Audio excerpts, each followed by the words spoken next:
Today, we're going to talk about how to create cells consistently and every time.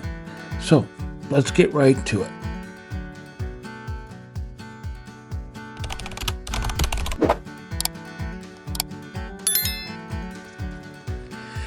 This is a mystery for most people. How do you connect these fluid art cells you see everyone doing?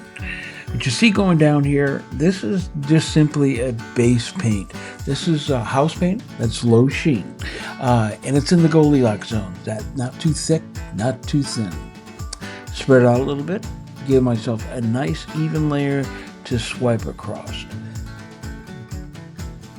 The pouring medium is very important here. It needs to be a high sheen paint used for the very dark that they use. Just ask your paint counter what they use to create that.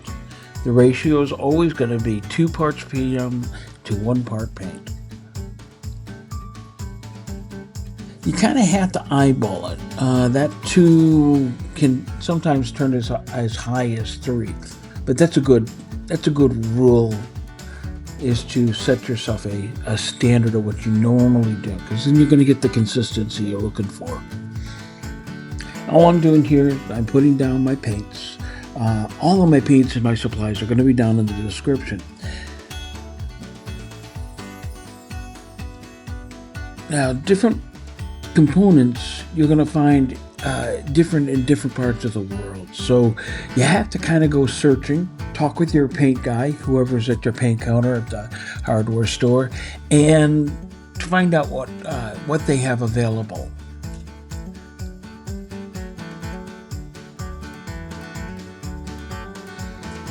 And I'm just putting down paint so that I'm getting good coverage and something to work with.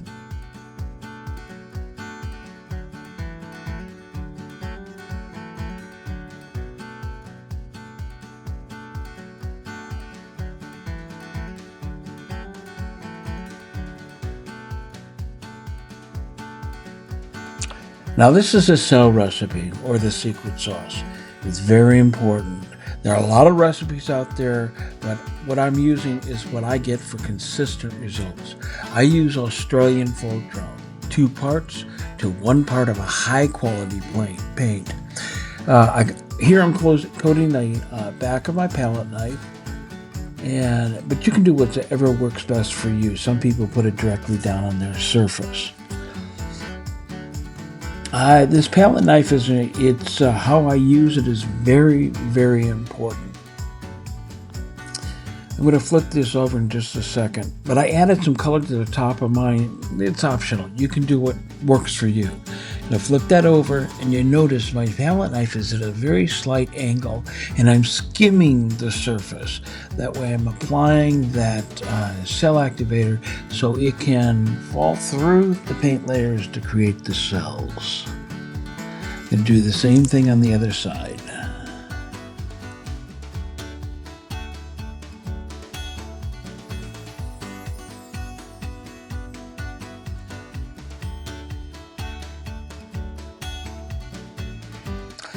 I'm just going to add some to the areas that I didn't get enough cells. And I'm also going to increase the flow of this piece by dragging through the middle and almost giving it that 3D look of turning. And just filling out the rest of the tile. Okay, now comes the tilting to find my composition and possibly open up those cells just a little bit. But it gives you a good starting point. You can see what's there and see what you want to accent, what you want to get rid of. Again, adding just a little bit more cell activator to create cells on that one side. There are a lot of recipes out for the cell activator. Some people use the American Floetrol. In Europe, they use Oranhall. It depends on where you are regional, what works for you. But I use the Australian Floetrol because every time I use it, it works. So take your time with this part. It's important that you know what you want to see. And this right now is going to change as I start to spin it. So, you kind of have to take this as just a starting point. But what you do here is going to magnify as you spin.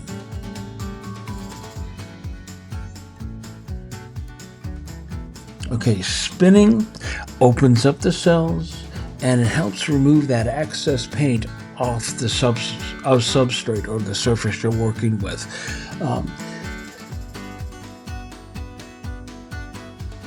What can happen if you have too much paint is you're going to have cracking and crazing, or at least you can get that. I picked up my flathead, and what I'm looking for is I'm looking to see what I want to do next is possibly scooping some of this out and moving it to areas that I want to see. So I go directly into the paint and scoop it to where I want. But some people get the cells and say, yep, that's what I wanted to see, and call it good. You're in control. Okay, what I'm doing here is I'm just getting some of this excess paint off of my spinner so it doesn't go all over the place, because it will go all over the place when you start spinning. So for me, it's just my method for limiting my cleanup afterwards. I'm still compositioning. I'm still figuring out where I want things to be. I think I had a goober in there I was trying to pull out.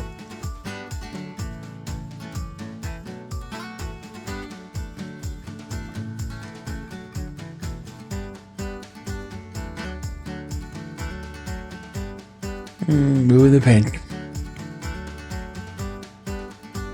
Take your time with this part. Don't be in a hurry.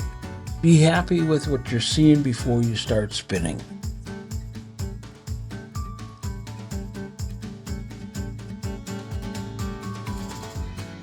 Because once you've spun this out, once it's been spun to the point where you got most of your paint out, there's not much you can do, because the paint is thin enough that it will not allow you to do too much more.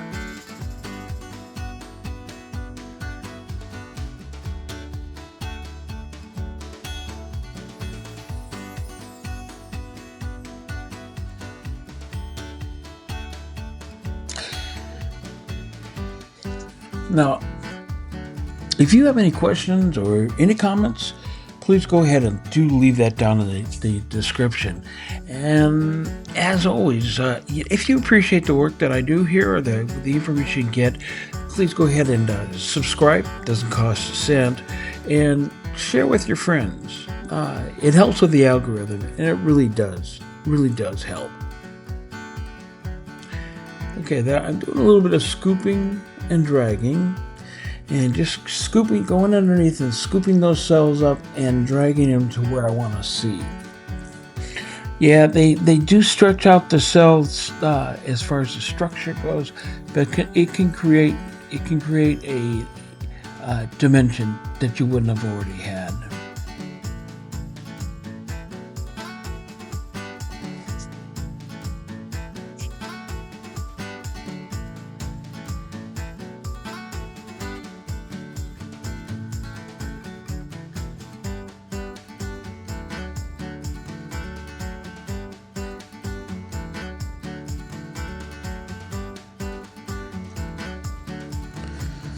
Now, scraping this off your spinner is 100% up to you.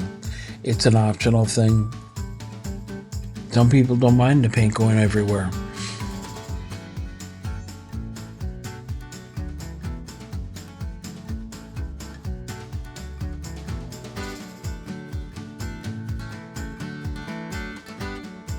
Check your corners and your sides to make sure you get coverage.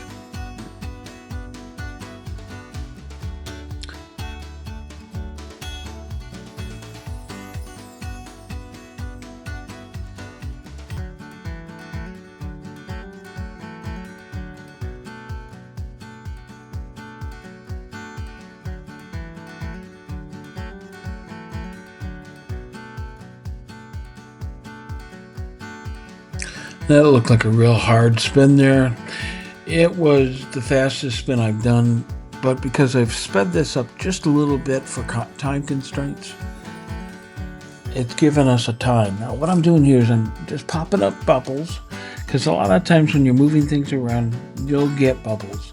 And if you don't get them out before it dries, you're going to have little bumps. It's not a look that I like, so I would try to make sure I remove those bubbles or pop those bubbles.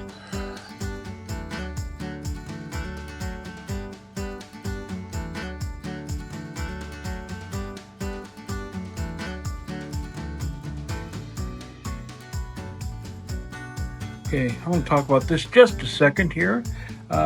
First swipe in quite some time, and I'm dealing with a little bit. I got some great cells on this side and on this side. Up here, they're starting to melt a little bit. Tells me I'm too deep over there, but I'm really loving parts of this. I'm not unhappy, so I'm going to let this dry, see how it goes. It could just totally fall apart, but we will have to see. And beyond that, I think I'm going to just call this one a night, and just see what happens. So this has been Thursday Trade. If you haven't already done so, I hope that you watch Gert. Well, Gert creates just before me, and right after me will either be Janice of Just Denise, or Corey and Adrian from Art is Really Cool. Let me know what you think, please. And as always, I hope that you did get something out of this week, and I will see you next time. Bye for now.